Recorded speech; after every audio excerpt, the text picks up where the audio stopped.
Shabbat Shalom.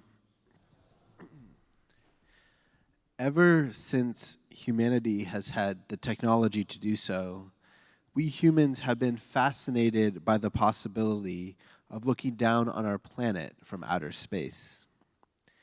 In the year 1946, soldiers and scientists at the White Sands Missile Range in New Mexico launched a V-2 missile that carried a camera. This camera took photos of the Earth from 65 miles above our planet.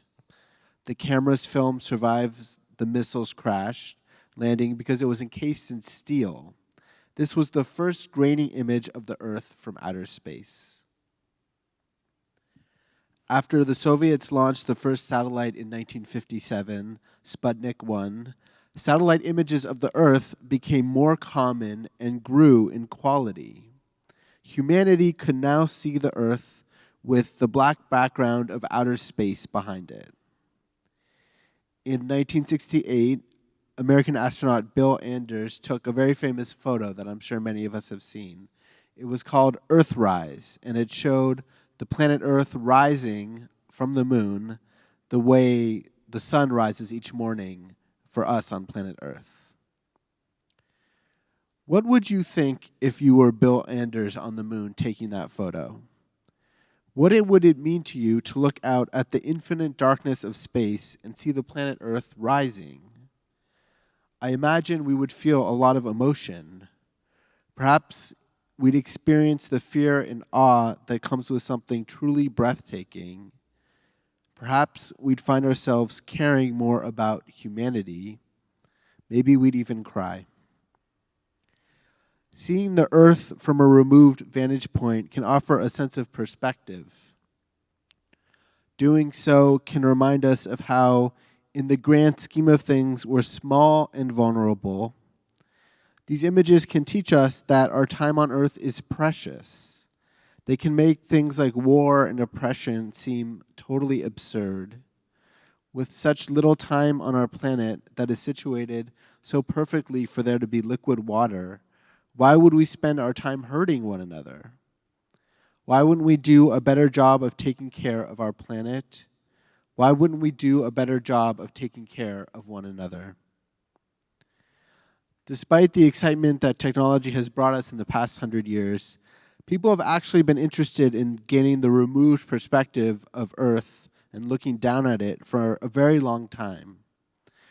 The remarkable ancient Greek mathematician Archimedes, who developed calculus and estimated the number pi, spoke of a point outside the Earth at which one could use a lever to lift the Earth off of its foundation. Now, I don't know about the science of that, but maybe he was onto something, I don't know. He imagined that if you position yourself correctly outside the Earth, there could be a point at which you could leverage and lift the Earth up. This idea was then taken up by the 7th century philosopher Descartes, who talked about what he called the Archimedean point. This is the point from which objective truth can be known.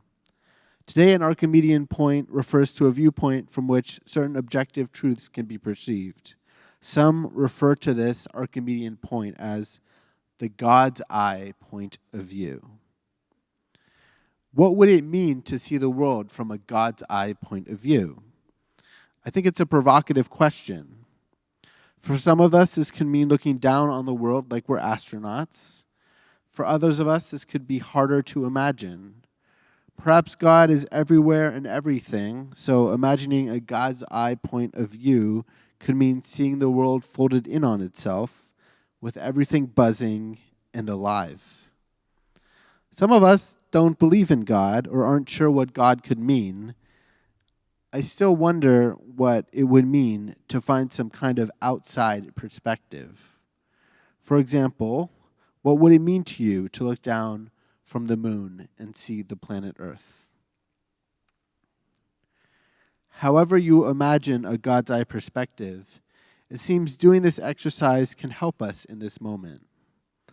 As we face so many challenges, from the potential war in the Middle East to global warming, taking a vantage point outside of ourselves could remind us of what's most important and perhaps even bring hope into focus. I want to return for a moment to the French philosopher Descartes' decision to say that the point outside of ourselves, this Archimedean point, is a point of objectivity. Descartes was writing as an early modern philosopher. He shared the Enlightenment's faith in reason. It's consistent with his times that he would aspire to understand the world objectively, to remove the bias of his personal perspective. For him, a God's eye point of view meant seeing things as they truly are, without subjectivity. Well, the main idea I want to leave you with tonight is that the Jewish tradition offers us a God's eye view that is actually very different from Descartes.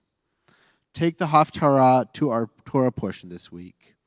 In Jeremiah, we hear about God's perspective, and God's perspective is the absolute opposite of objective. Instead, we read about a God who is incensed at the people Israel for turning from God's ways. Very typical of the Hebrew Bible. God cries out, "What wrong did your ancestors find in me, that they abandoned me and went after delusion and were deluded?" The God of the Hebrew Bible is a God that cares about the people. In fact, the God of the Hebrew Bible is so emotionally invested in the welfare of humanity that this God gets angry and rebukes people. This God loses God's temper. These very human-like attributes of God described in the Hebrew Bible don't resonate with some of us. And yet, if we're considering what it means to see the world from a God's eye point of view, there's a significant part of our Jewish history that teaches us that we should picture a God that cares deeply about us.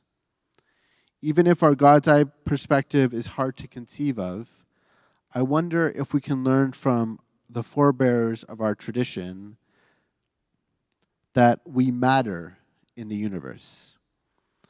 That we're not just adrift in a cold outer space, but that instead our existence has meaning. Shabbat Shalom.